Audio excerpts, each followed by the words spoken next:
में पहले चरण में 3 पंचायत समितियों की 100 ग्राम पंचायतों के सरपंच और पंच चुने जाने हैं। कोरोना के चलते भले ही प्रचार में पाबंदियां हों, लेकिन उम्मीदवारों और वोटर्स का तेवर एकदम पुराने जैसा है।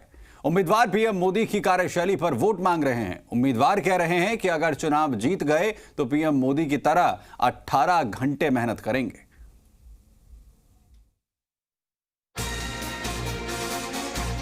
ये गलियां, कूड़ा और कीचड़ जो आप देख रहे हैं, ये हमीरी कला पंचायत की तस्वीर है। सालों से सरपंच भी आए, पंच भी आए, प्रधान भी आए, विधायक भी आए और सांसद भी आए। सबने समस्याओं के समाधान के लंबे लंबे वादे किए, लेकिन समाधान के नाम पर सिर्फ समस्याएं ही यहाँ के रहने वाले लोगों को मिली हैं। अब फिर एक बार चुनाव की रणभेरी बज चुकी है और फिर से उम्मीदवार अपने अपने इलाकों को चमकाने की बात कह रहे हैं। कई उम्मीदवार प्रधानमंत्री नरेंद्र मोदी के कार्यशैली की दुहाई देकर वोट मांग रहे हैं कि अगर चुनाव जीत गए तो पीएम मोदी की तरह 18 घंटे काम करेंगे और हमीरी कला को चमका देंगे। और बहुत ही बड़ी आदमी है, कोई कट्ठे भी दिक्कत नहीं है। पूरी पंचायत खुल की सागा है, कट्ठे भी दिक्कत नहीं है। अगर सरपंच बने हो तो या समझ लो कि पंचायत का किस्मत नरेंद्र मोदी जहाँ केंद्र को प्रधानमंत्री बने हो, मैं मान लो प्रधानमंत्री बन गए नरेंद्र मोदी, समझ लो दूसरों तीन। गांवों में पंच और सरपंच के वोट लेना बहुत मुश्किल होता है, क्योंकि उम्मीदवारों और वोटरों में सीधी, लंबी और करीबी जानकारी होती है। यही वजह है कि वोट मांगने से पहले उम्मीदवार को कई बार सोचना पड़ता है।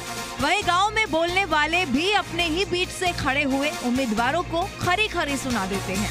हमीरी कला में भी बुजुर्ग हरलाल से जब बातचीत हुई तो उन्होंने किसी एक युवा की तरह अपनी मन की बात कही और कहा कि रास्ता सालों से खराब पड़ा है, लेकिन इस बार सोच रखा है कि जो काम करेगा उसे ही वोट देंगे। भाई जी, आदमी होगा वो जबान एक बार हुआ है इंसान का, 100 बार नहीं हुआ है। हैं? एक बार होगा तो बिना या खजांगा मारो काम करेगा जल्दी वोट मिलेगा। मैंने बोलता हूँ हमीरी कला झुंझुनू जिला मुख्यालय से सटती हुई ग्राम पंचायत है, जिसमें करीब 2500 से अधिक वोटर 28 सितंबर को अपने नए सरपंच का चुनाव करेंगे।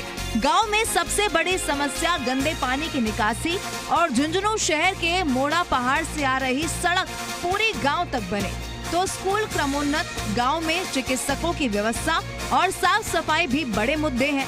चुनाव मैदान में कुल 7 उम्मीदवार हैं, जिनमें से 2 महिलाएं भी शामिल हैं। ऐसे में चुनाव बेहद दिलचस्प हो गया है। गांव में जितने भी कोना में जो पानी की सप्लाई है ना, वो के लिए टंकियां बनाई गई अनिल सरपंच के द्वारा। गांव की स्कूल में वो बहुत सहयोग भी दियो, आपको आर्थिक सहयोग भी दियो है।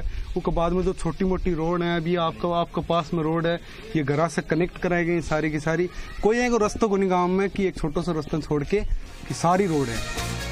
क्योंकि युवा अपने गांव का विकास मैप लेकर घूम रहे हैं और कह रहे हैं, जो गांव में तरक्की की ताबीर लिखेंगे, जनता उसे ही गांव की गद्दी सौंपेगी।